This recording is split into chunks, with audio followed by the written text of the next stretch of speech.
ان قریب ہم انہیں اپنی نشانیاں آفاق عالم میں بھی دکھائیں گے اور خود ان کی اپنی ذات میں بھی، یہاں تک کہ ان پر کھل جائے کہ حق یہی ہے۔ تو پھر جب میں اسے پوری طرح بنا دوں اور اس میں اپنی روح پھونک دوں تو تم اس کے آگے سجدے میں گر جاؤ۔ پھر سب کے سب فرشتوں نے سجدہ کیا۔ تو جب میں انسان کو پوری طرح بنا دوں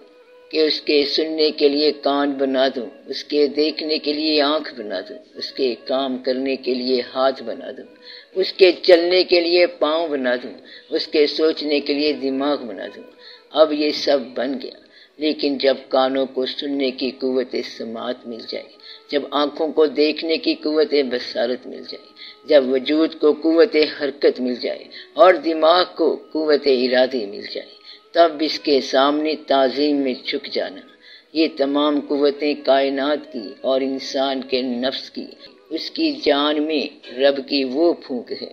جس سے قوتیں جاگتی ہیں، بیدار ہوتی ہیں، حرکت میں آ جاتی ہیں، ورنہ انسان بے جان ہے۔ تو فرشتوں نے انسان کی ان خوبیوں کے سامنے جو اللہ نے انسان کو عطا کی جھک گئے کہ انسان کی سوچ، اس کا دماغ دیکھنے، سننے، حرکت کرنے کو اچھے یا برے راستے کا انتخاب کر سکتا ہے۔ یہ وہ انتخاب ہے جو فرشتوں کو بھی نہیں ملا۔ وہ اللہ کا ہر حکم بلا چوں چراں مانتے ہیں، وہ اپنی سوچ سے کام نہیں کرتے، صرف اللہ کے امر سے کام کرتے ہیں۔ تو ان تمام کے تمام فرشتوں نے انسان کے سامنے تعظیمی سجدہ کر دیا،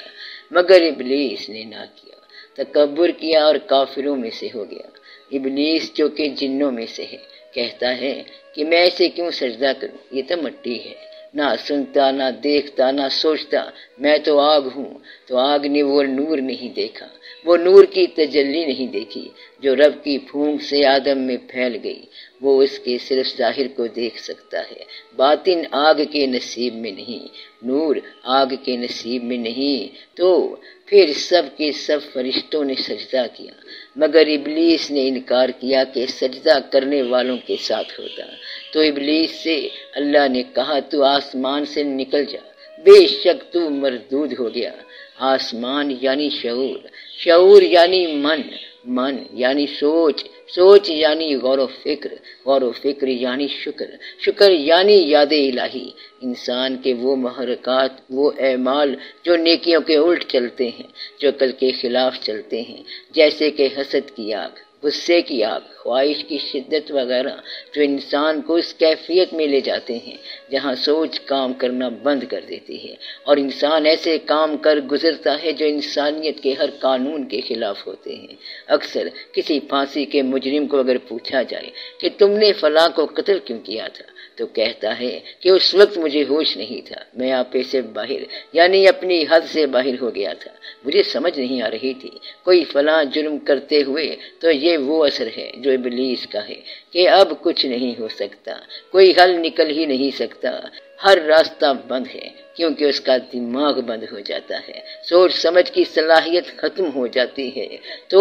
کہا تو آسمان سے نکل جا، بے شک تو مردود ہو گیا۔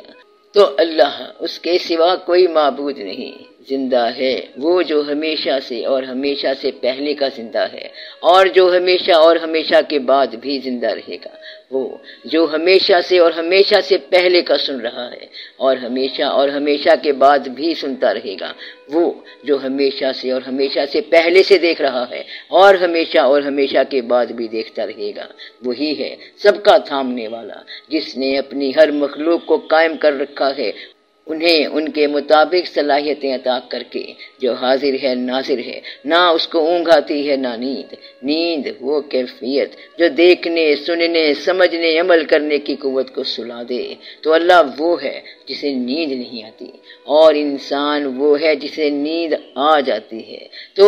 اللہ ہی نفسوں کو ان کی موت کے وقت قبض کرتا ہے، یعنی اللہ لوگوں کو موت دیتا ہے، ان کے جسموں کو بیکار کر دیتا ہے کہ اب وہ کوئی کام کام نہیں کر سکتے، نہ دیکھ سکیں گے، نہ سن سکیں گے، نہ سوچ سکیں گے، نہ حرکت کر سکیں گے۔ اور ان نفسوں کو بھی جن کی موت ان کے سونے کے وقت نہیں آئی، یعنی وہ لوگ جن کی موت کا وقت ابھی نہیں آیا، انہیں نیند کے وقت ہوش کی دنیا میں لے جاتا ہے، اور پھر ان جانوں کو روک لیتا ہے جن پر موت کا حکم فرما چکا ہے، وہ جانیں جو اندھی ہیں، بہری ہیں، گونگی ہیں، کہ بے شک تو مردوں کو نہیں سنا سکتا اور نہ بہروں کو آواز سنا سکتا ہے جب وہ پیٹ پھیر کر پھر جائیں۔ یہ وہ لوگ ہیں جن پر موت کا حکم آ گیا کہ اب نہیں پلٹیں گے، جو پیٹ پھیر کے اپنے ظاہری وجود کی طرف جھک گئے اور باطن کا اس نور کی پھونک کا انکار کر بیٹھے، تو ان کی بصیرت کی آنکھ، ان کے اندر کی سماعت کے کان اور ان کے حکمت و عرفان کی فکر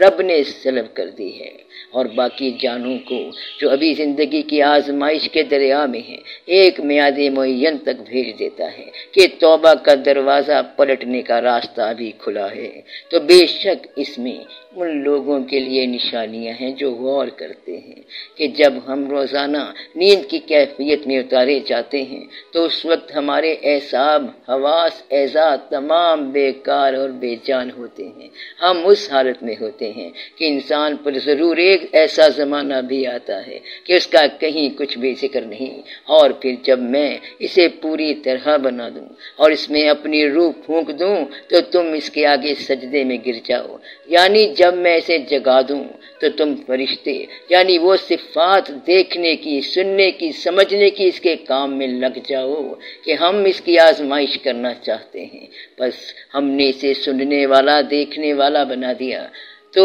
روز مر رہے ہو، روز اٹھ رہے ہو، روز آزمائش ہو رہی ہے، ہر نئے دن کے ساتھ ایک مقررہ وقت تک۔ بس پھر ایک دن دوسرے جہاں کی زندگی میں قدم رکھ دیں گے جہاں نیند ہمیشہ کے لیے ختم،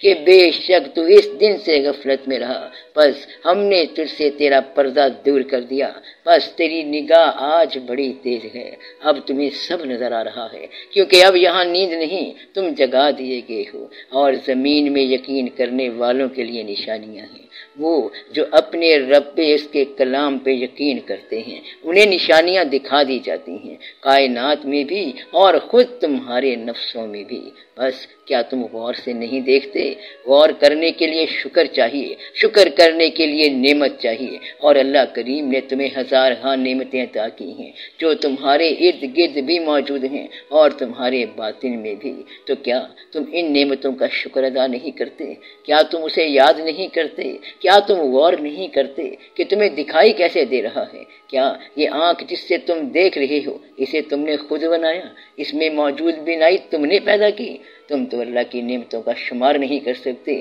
جو اس نے تمہیں عنایت کی، تو تم اللہ کا انکار کیسے کر سکتے ہو؟ حالانکہ تم بے جان تھے کہ جب تیرے رب نے فرشتوں سے کہا میں زمین میں ایک نائب بنانے والا ہوں، پھر اللہ نے تمہیں زندہ کیا کہ تم تو سو رہے تھے، اس نے تمہیں جگا دیا، اور وہ پھر تمہیں مارے گا، تمہیں ایک بار پھر سلا دے گا، اسی کیفیت میں لے جائے گا جب تم بے جان تھے، تم میں حرکت نہ تھی، تم دیکھ نہیں سکتے تھے، سن نہیں سکتے تھے، جب تمہارے حواس کام نہیں کر رہے ہوتے، اور اس مرحلے کے بعد ایک بار پھر تمہیں زندہ کرے گا، تمہیں جگا دے گا، پھر تم اسی کے پاس لوٹ کر جاؤ گے۔ تو اللہ وہ ہے جس نے جو کچھ زمین میں ہے سب تمہارے لیے پیدا کیا ہے۔ پھر آسمان کی طرف متوجہ ہوا تو انہیں 7 آسمان بنایا، اور وہ ہر چیز جانتا ہے۔ تو اللہ وہ ہے جسے نیند نہیں آتی۔ اے لوگو، اپنے رب کی عبادت کرو جس نے تمہیں پیدا کیا اور انہیں جو تم سے پہلے تھے،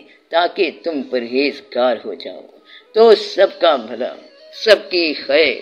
جیتے رہو بہن بھائیوں، بیٹے بیٹیوں، فی امان اللہ۔